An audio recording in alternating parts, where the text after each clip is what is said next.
pledge. Ms. Tucker is going to provide us the invocation, followed by Mr. Pugh with the pledge. Please bow your heads, remove your hats if you have them. Our Heavenly Father, we come before you this evening. We're here for one reason, that's to do the best job that we possibly can for the citizens of Amherst County. Let us always remember that we're in your season this month. We're in the season of your birth. We should be joyful, we should be happy, we should be celebrating. We have so much to be thankful, Lord. I ask that you please continue to protect our law enforcement, our public safety, our teachers, all those that work to make Amherst County the best that it can be. I ask that you protect and guide our staff, and Lord, I ask that you protect and guide our board members. Let us do your work in your way. In your name we pray, amen. Amen. I pledge allegiance to the flag of the United States of America and to the republic for which it stands, one nation, under God, indivisible, with liberty and justice for all.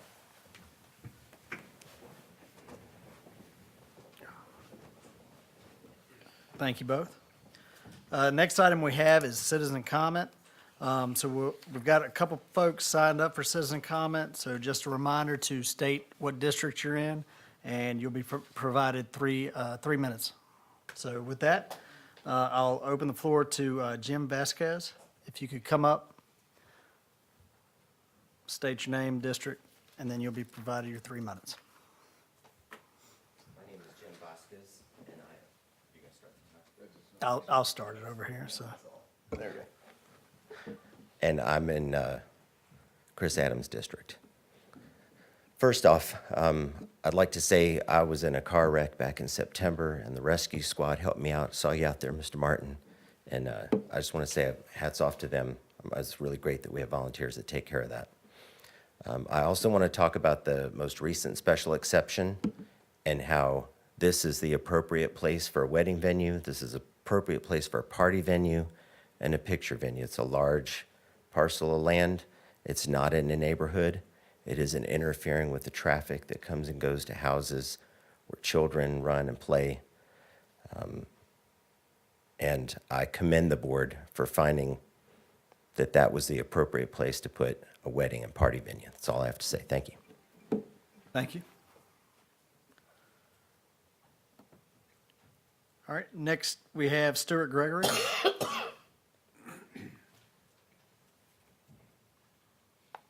My name is Stuart Gregory. I'm in District 3, live on Phyllis Lee Drive. Good evening.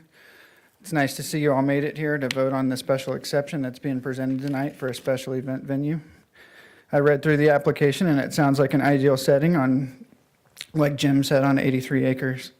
Just like the Pleasant View venue, the venue proposed tonight is in a setting of adequate size, along main roads, and no objection from neighbors. During the hearing for the 2 cabins on 100-plus acres, the community objected, and this board stated that you were all elected to represent the citizens.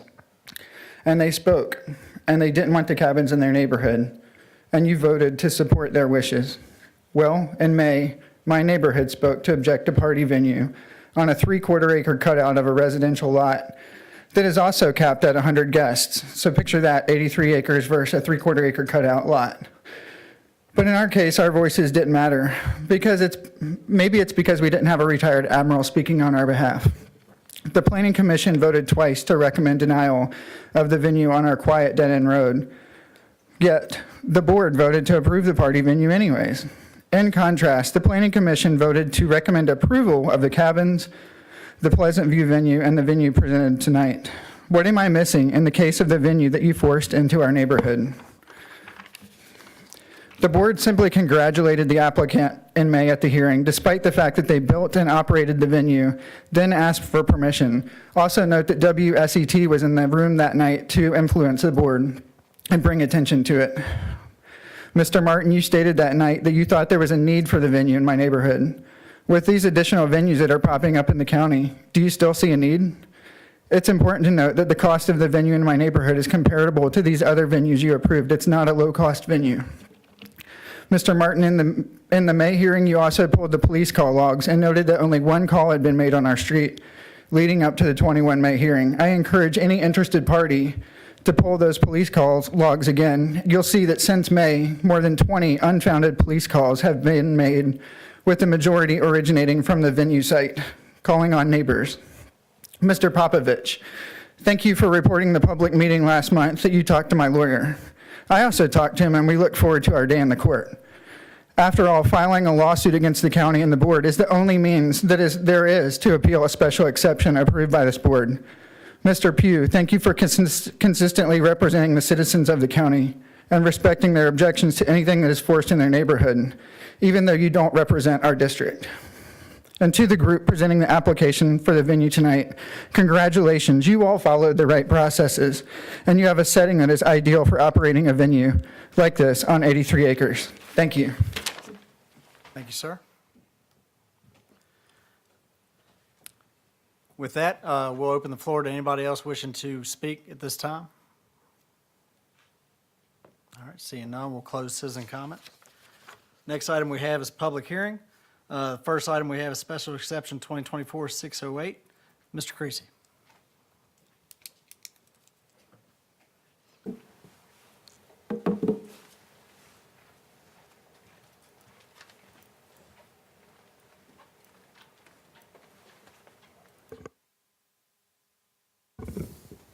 Chairman, Board, good to see you all tonight.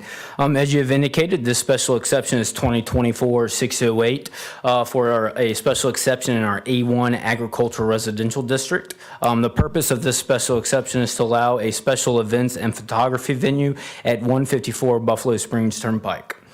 The petitioners are Mark and Andrea Ham. They are also the property owners. A little bit about the property. As you can see before you, it's roughly 83 acres large. Staff is not planning to go into the comprehensive plan designation for this or the future land use map. However, the zoning does indicate that it is A1. And I'd like to now pull that up for you so you have a better understanding of the surroundings. So as you can see here, the subject parcel is zoned A1. I'll go into what that zoning district the intent of that zoning district in a little bit. But if you pay attention to the screen, as you can see along Route 60 or Lexington Turnpike, we have this blue area. This is our village district. That's kind of like your, these districts are typically in your agricultural areas in very small settings, and it kind of serves as an area for small commercial purposes and things like that. So individuals don't have to go all the way to Madison Heights in order to go to a general store. A good example of this is the village district in Eland. But that is what this is zoned. And then across the road is zone P1, and that is where one of our convenience centers is. And right up the road at 4893, which is an adjoining, is our Peddler Volunteer Fire Department.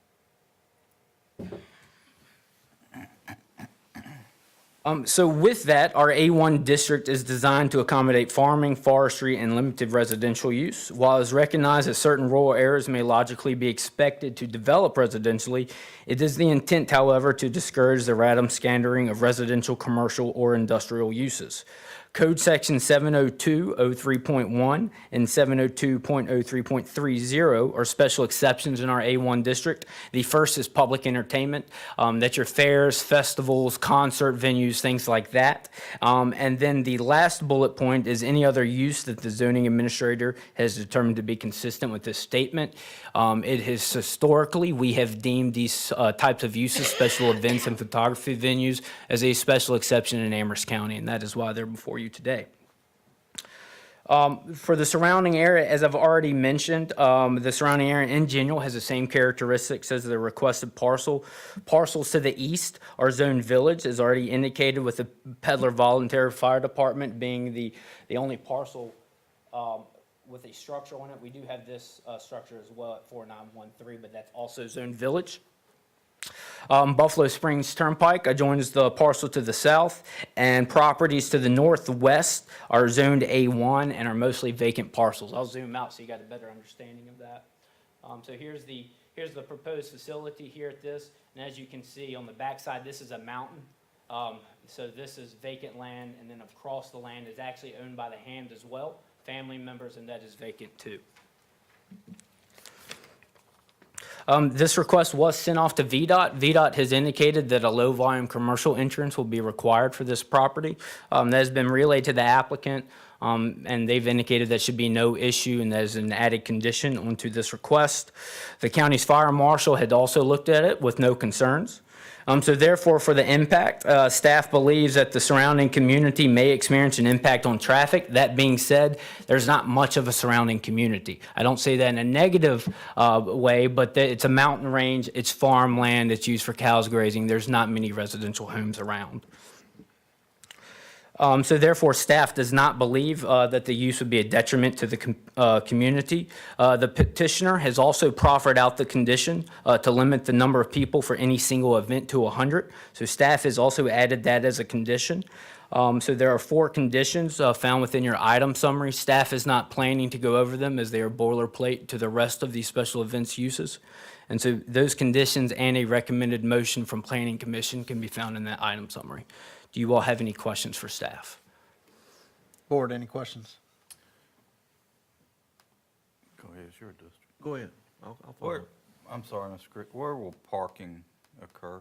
Yes, sir. So he has on his plan, it's a lot of room down here. So his driveway goes out through here. I believe it is this barn right here that will be used for the special events, and then this field can accommodate a lot of parking here. So they plan to use this field for parking, overflow for here, and then the photography venue would also be in the barn or also down by the Buffalo or the river. Hope it doesn't rain. Yes, sir. It is a flood zone down there. Any other questions, Mr. Martin? Mr. Adams? And your last comment was a good lead into what I was getting ready to ask you.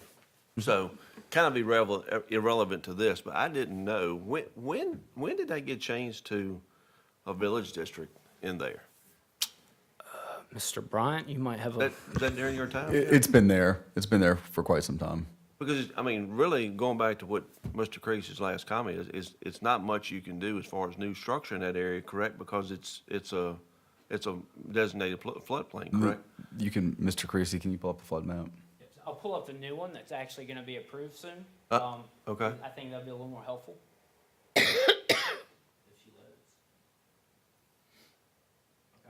So as you can see here, so the orange is our floodway. This is an area in which there can be absolutely no building. You can't have any type of structure in the orange. The blue is your AE zone. That is considered your 2% flood area. However, the elevation for what the flooding happens is not determined. So therefore, you can build in this area, but you've got to get that elevation, and you either need to build 1 foot above that base flood elevation, or if you don't, the structure needs to be flood-proofed. You can have a habitable structure in this area, but you've got to go through the processes for it. And then the yellow here, this is a new map. So this area used to be AE, but with the new maps, the flood zone is actually shrinking. So this yellow will no longer be flood zone on the Hams property, and vice versa on all the other parcels. Thank you. Yes, sir. Any further questions, board? All right, see none. Thank you, Mr. Creasy. Real quick, before we open the public hearing, I'll invite Mr. and Ms. Ham if y'all want to come speak.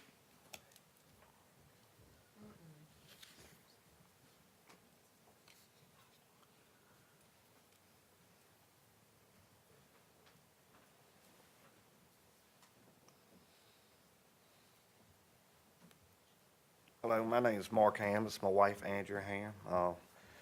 We're here to, we just really trying to open a venue for smaller events.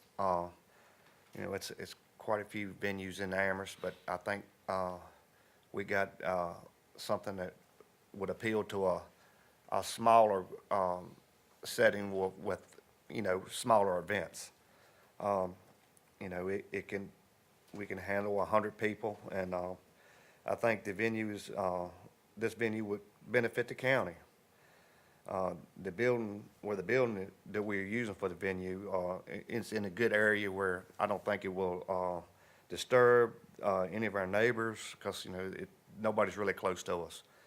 I heard somebody say something about the parking, as far as in a wet day. This material is very sandy. I've never seen standing water there since I've been there, and I don't think that'll be an issue. We got adequate places to park inside around the venue as well, but I'd assume not do that. But that's basically about all I got. I think I hope it goes through. Thank y'all. Thank you.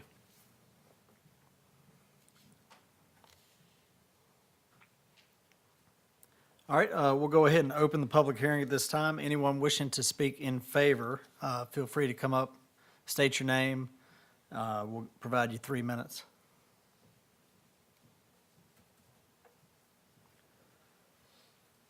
Good evening. I'm Jenna Lloyd Fisher, District 3.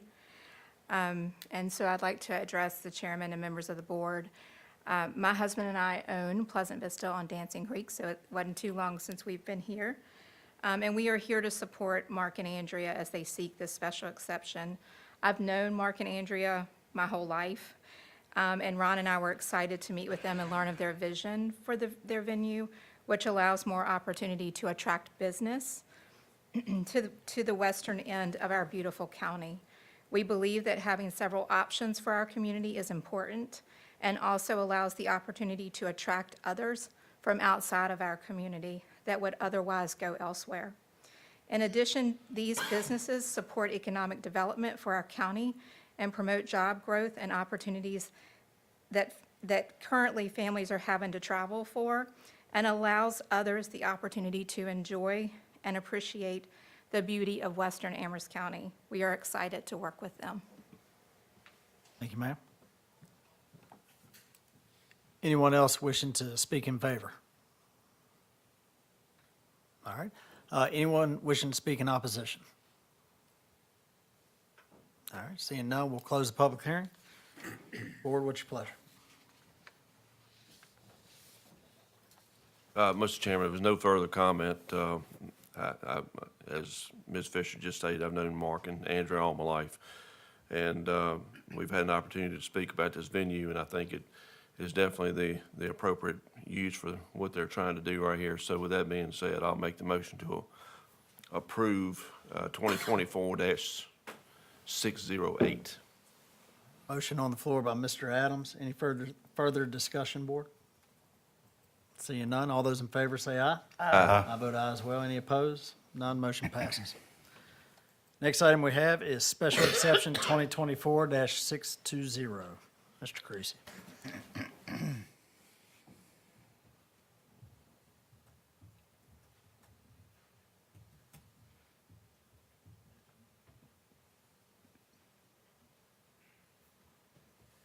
Chairman Board, as you've indicated, this is a special exception also in our A1 district. This is for a 199-foot monopole communications tower with auxiliary wireless service facilities. The subject parcel is 299 Toy Town Road, further identified as tax map 83-1-2. The property owner, Michael Ramsey Revocable Trust. There is a permission letter or a signed agreement between the property owner as well as the applicant, and that can be found within your packet. Just like the last case, staff is not planning to go over the future land use designation. However, I will state that it does have a few categories: commercial, low density, residential, and agricultural limited. And you'll have a better understanding of why when I go into the zoning of the existing parcel. But I would like to point out two major areas that staff believes the Board of Supervisors should always take into account when reviewing these uses. One is goal 1 for information technology is to continue to improve the county's information technology infrastructure to deliver state-of-the-art practices, services within and outside the county to current residents, residents and businesses and industries. And the other one that the staff believes the board needs to pay attention to is, of course, land use goal number 4 is to protect our view sheds, because these towers are fairly tall, so therefore they will have potentially a negative or a detriment on view sheds for the surrounding community. So with that, staff would now like to go into zoning. Turn your attention to the screen. And so as you can see, the subject parcel is zoned A1. This is Toy Town Road to the bottom as it winds around. You have some R2 property directly to the south of the subject parcel. These all have single-family dwellings located on them. To the west of the subject parcel is property zoned B2, general commercial. You all have, as a board, have actually heard a few hearings on these parcels in the past. For example, there was a granite shop just down the road that was viewed at right here. And then just last month, you all heard an auction house from Mr. Landon Coffee on the front parcel. So staff is not going to go into the intent of the A1 district, as you had just heard it on the last case. However, we will indicate that section 702.03.18 designates personal wireless service facilities, also known as the monopole communication towers, as a special exception in our A1 district. And that new construction of a personal wireless service facility up to 199 feet, which this one is a special exception in a Tier 1 area. Regarding the site is roughly 23.9 acres large. A sawmill, as you can see, is currently located on the property, and that use intends to continue if this use is approved. This request was sent to VDOT. They do have access off of Toy Town for the parcel. However, the tower, when you look at the site plans, this is proposed in this general area. And so they're proposing to have access off of 29 Business. VDOT reviewed this and had no concerns over the existing entrance. After the tower is constructed, it typically receives 3 to 4 trips a year. So VDOT had no concerns for the entrance. The county's fire marshal had no concerns for the proposed use. And that leads into another document that is found within your staff report. Arcola Towers, or the applicant, indicated that there's spotty service or lack thereof in this general vicinity. So staff had sent this request to public safety. They know best for how service is because they respond to calls throughout the community. And they have provided a letter with their analysis of the request for you all. And so please let me know if you have any questions for that. So that leads us now into the impact for the use. As indicated, it would allow a 199-foot monopole communications tower with wireless service facilities within a 50 by 50 fenced compound. The applicant has indicated the need for the tower due to poor coverage in the vicinity. However, with that being said, it is expected that the viewshed of the surrounding community will be affected by this proposal. There are attached photo sims found within the staff report as well. And in addition to that, despite being so close to 29, as I've already shown you, there are a multitude of R2 lots down Toy Town that could be affected that have existing single-family dwellings on the property. The county's ordinance indicates that new antenna mounts shall be flush mounted. So with this, they have demonstrated through a PE letter that a flush mount will not support the tower needs. So that is another request by them. And then regarding the setbacks, the proposed facility will have an overall height of 199 feet, and that setback can be met to all property lines except for this internal property line, which is right here. Which is between the two parcels, which is under common ownership. And so that setback between that internal lot line is 65 feet.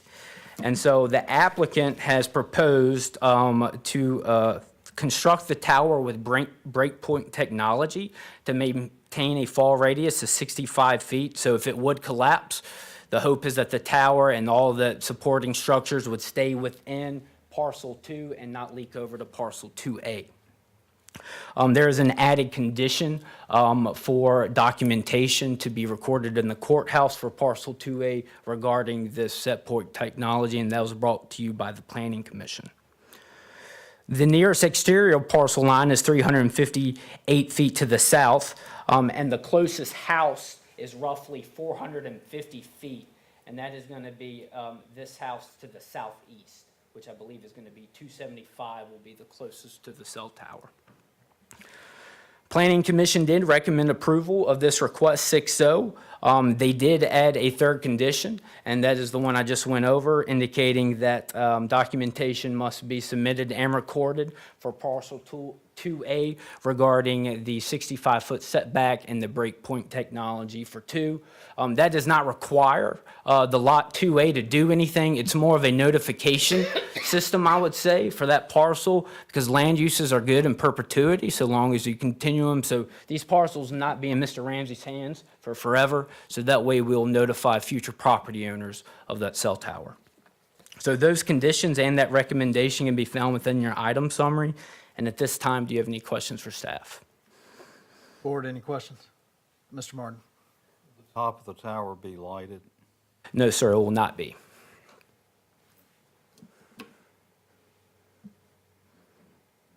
Any other questions, board?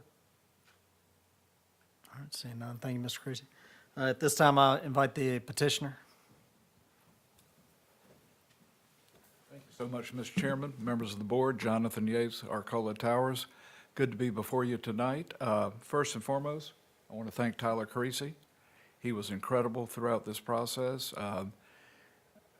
During the process, I think I asked him a few stupid questions. He never laughed at me, or at least until he hung up the phone. I also want to thank our incredible Stuart Squire, putting the application together. But most importantly, I got to thank Mike Ramsey, the perfect piece of property.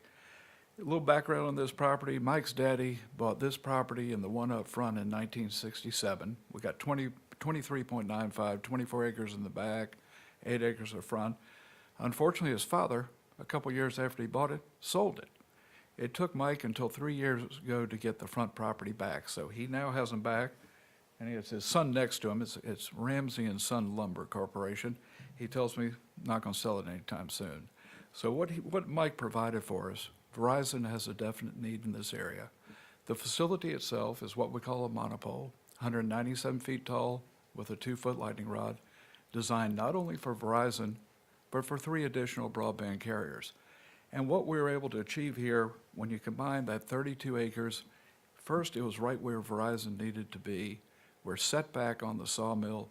It was just a win-win. If we're allowed to build this, the gentleman in the back, my boss, Ryan Foltz, will do the construction. Ryan is good at this. It takes him usually no more than 60 days to get the facility up. Then Verizon has to move in and start tinkering with their equipment. After that, and Tyler already pointed out, Verizon, most of the equipment is operated remotely, monitored remotely from national centers. Maybe 5 or 6 times a year, 8 at the most, a tech will need to come on Mr. Ramsey's property to tinker with equipment. So we're not creating any traffic really on 29, Toy Town. The facility does not put out any noise, odor, lights.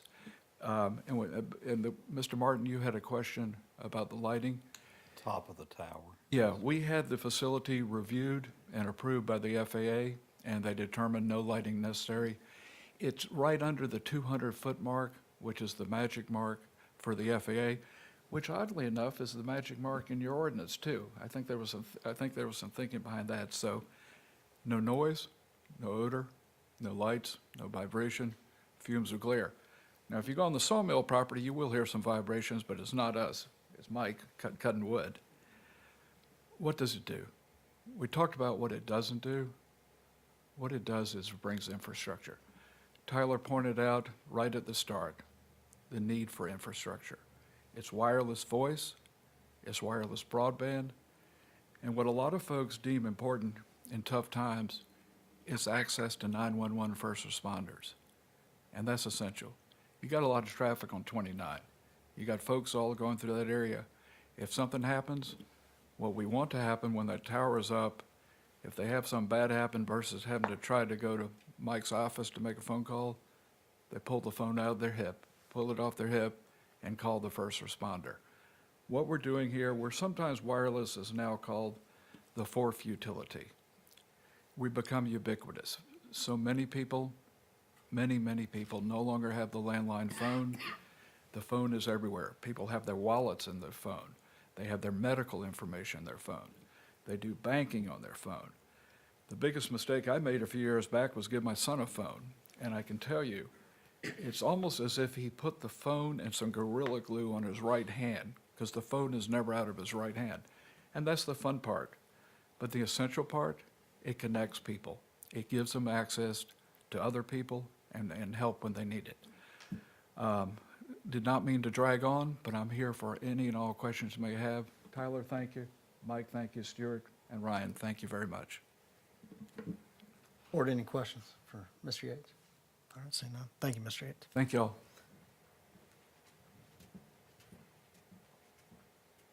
All right, with that, we will open the public hearing. Anyone wishing to speak in favor, feel free to come up now and address the board. All right, seeing none. Anyone wishing to speak in opposition? Seeing none, we'll close the public hearing. Board, what's your pleasure? Mr. Chair, this is in my district. I think as Mr. Creasy pointed out, there's competing interest here with protecting our view sheds and having good wireless communication. So, I looked at this and I think the 199 feet is probably chose that because that was the maximum you could get, all right? Really looking at your balloon test, I really appreciate you doing those. Those were very helpful. I really think the most intrusive views are going to be from 29. So weighing that, the need for good infrastructure, you're on 29 anyway. So I'd go ahead and make a motion for approval and follow the planning commission's recommended conditions. All right, thank you, sir. Motion on the floor by Mr. Martin. Any further discussion, board? Seeing none, all those in favor say aye. Aye. I vote aye as well. Any opposed? None. Motion passes.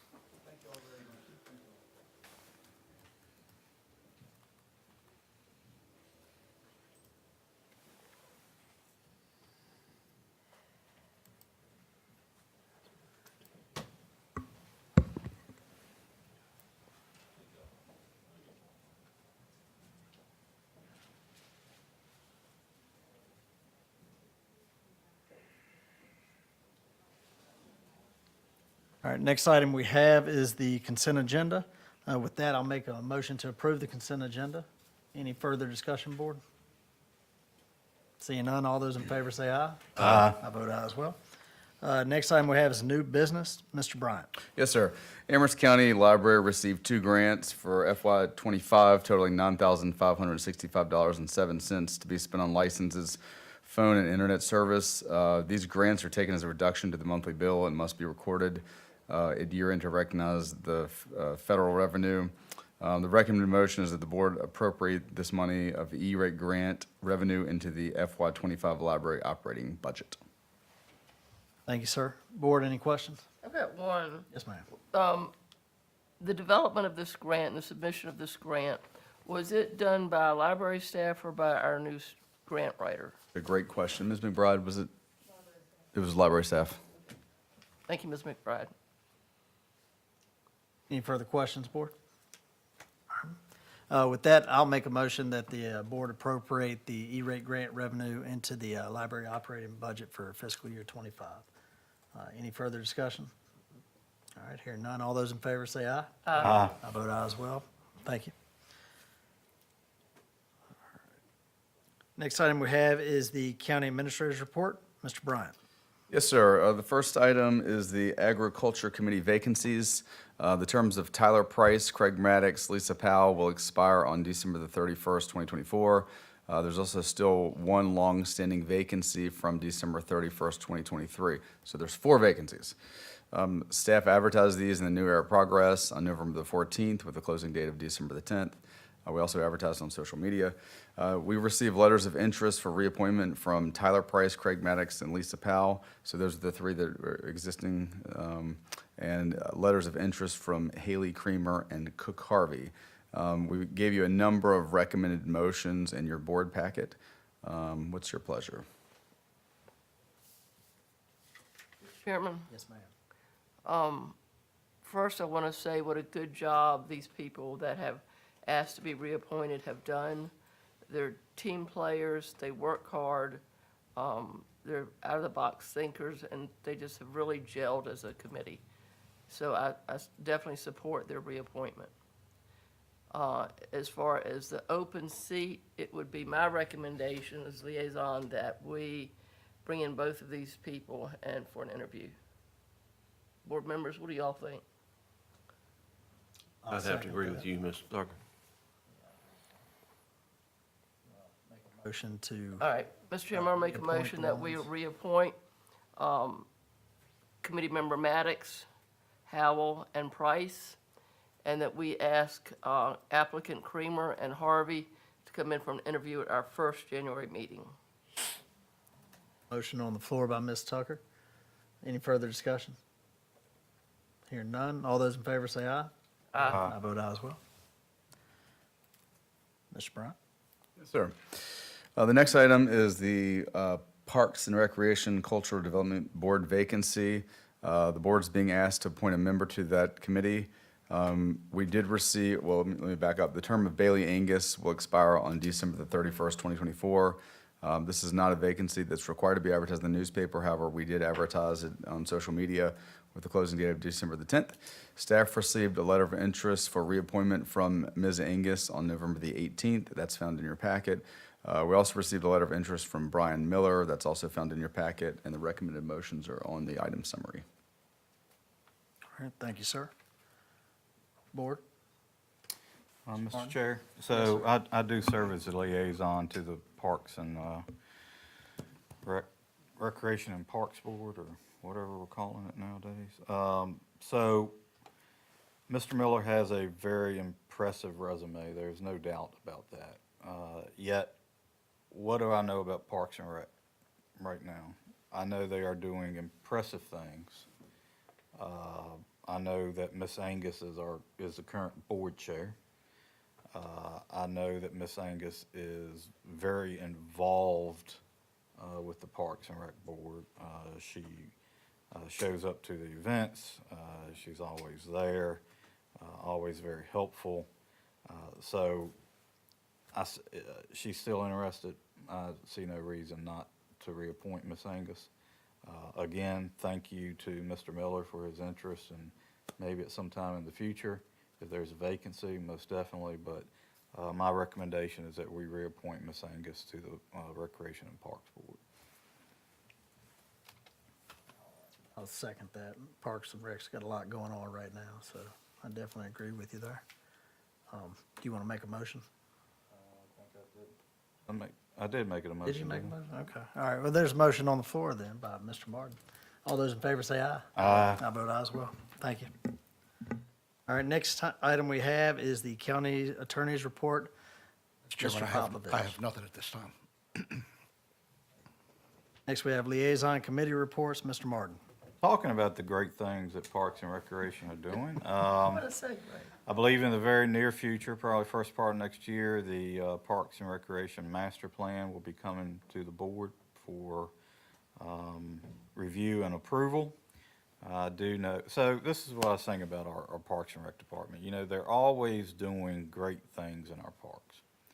And I attribute that to the leadership, Mr. Nixon. You know, they've put bocce ball courts of all things at Coolwell. And, you know, that's because they're out there putting in the sweat equity to make these things happen, right?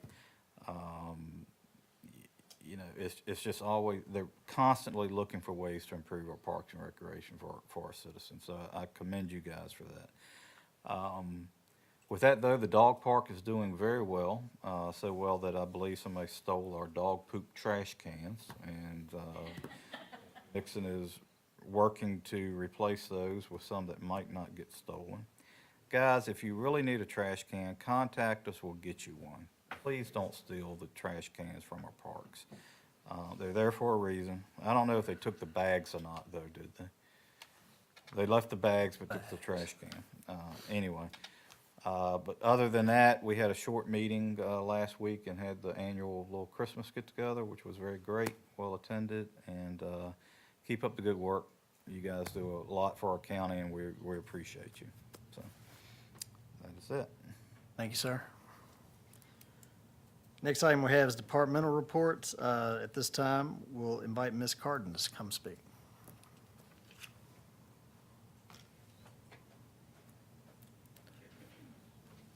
Good evening, Chairman Wade, members of the board, and Mr. Bryant.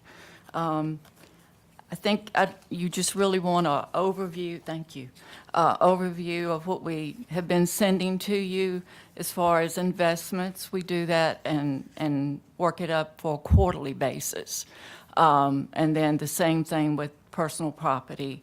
And this is a little bit late in talking about this because this ended in September, for that quarter.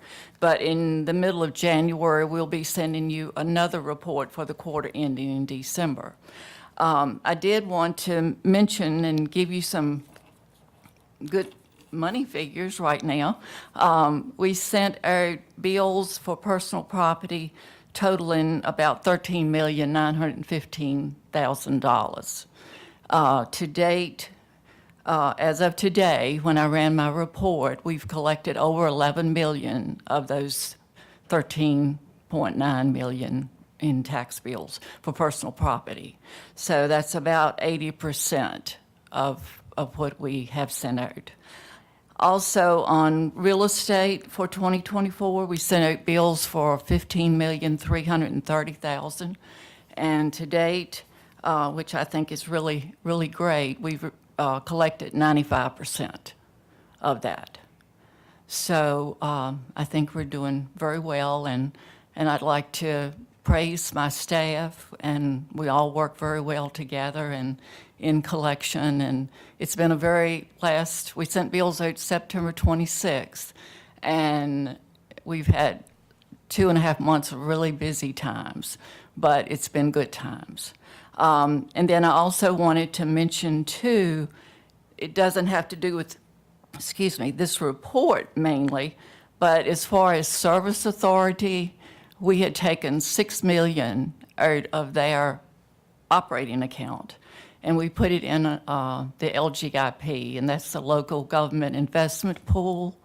And since August, we have made $86,000 on that. So, and then today I talked to LGIP. I have an account for our regular operating account. And tomorrow morning, I'll be wiring over $10 million to them, because in our operating account right now, we have $21 million after collecting taxes. So I think everything is looking good. I thought I'd give you all a positive note there. But is there any questions as far as the personal property and the real estate? Mr. Chairman? Yes, ma'am.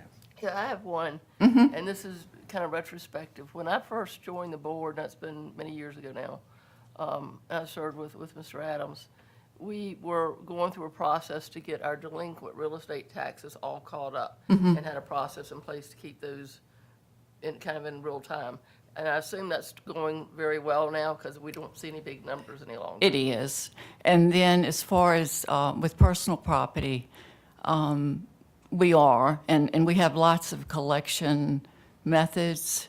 One of our big things is the DMV stops, because if you don't pay your taxes by the end of February, then we download a DMV stop, and then you can't do anything at DMV until that's paid. So that's a good collection tool, very good. And we're working on that. And then in real estate, of course, after the 2.5 years, if it's delinquent, then we send letters to the taxpayer and try to work out something with them. I'm just a person like that. I don't like taking people's land and people's homes that they've worked so hard for. I applaud you and your staff, because you've certainly made a significant difference, and, we're just putting along on all cylinders now. Thank you. Thank you. Any other questions? Board, any other? Comment about you were praising your staff. I have to say they're always happy to take my checks. But no, tell your staff thank you. They're dealing with some difficult stuff. I'm sure there's a lot of unhappy people. Yeah. But you're doing a great job, and we appreciate it. Thank you. Thank you. Any other comments, board? No. Thank you, ma'am. Appreciate it. Thank you. Thank you. Next item we have is citizen comment. Anyone wishing to address the board at this time, feel free to come up, state your name, district, and we'll give you 3 minutes.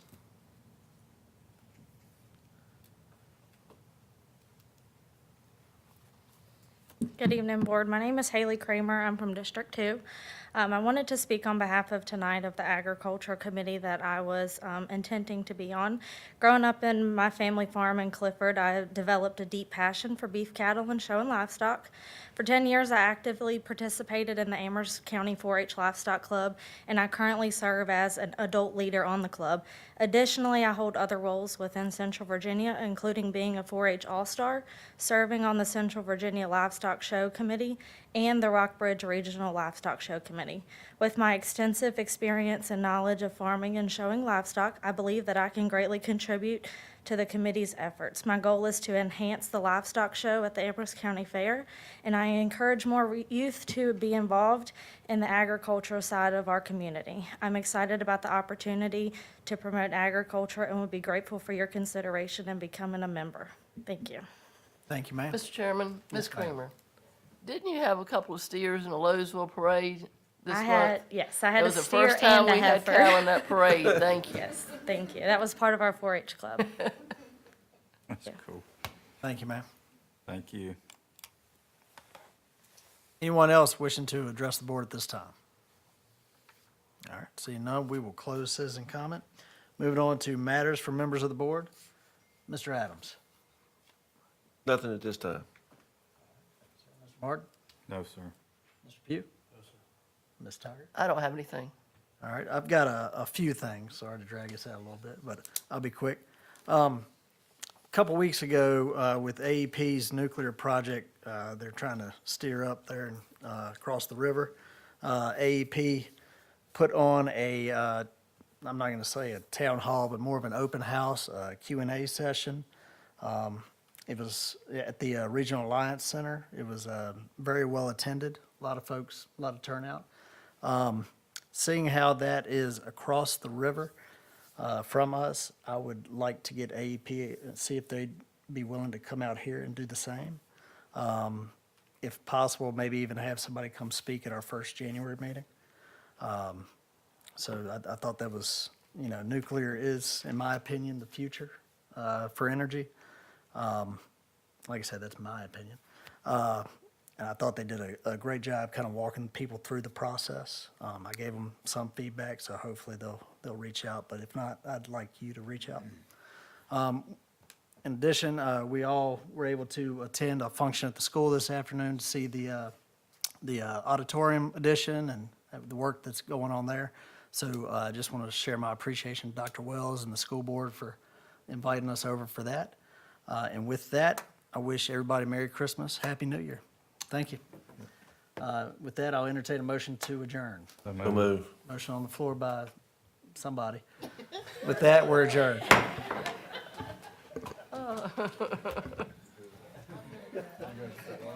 Just pick one, flip a coin.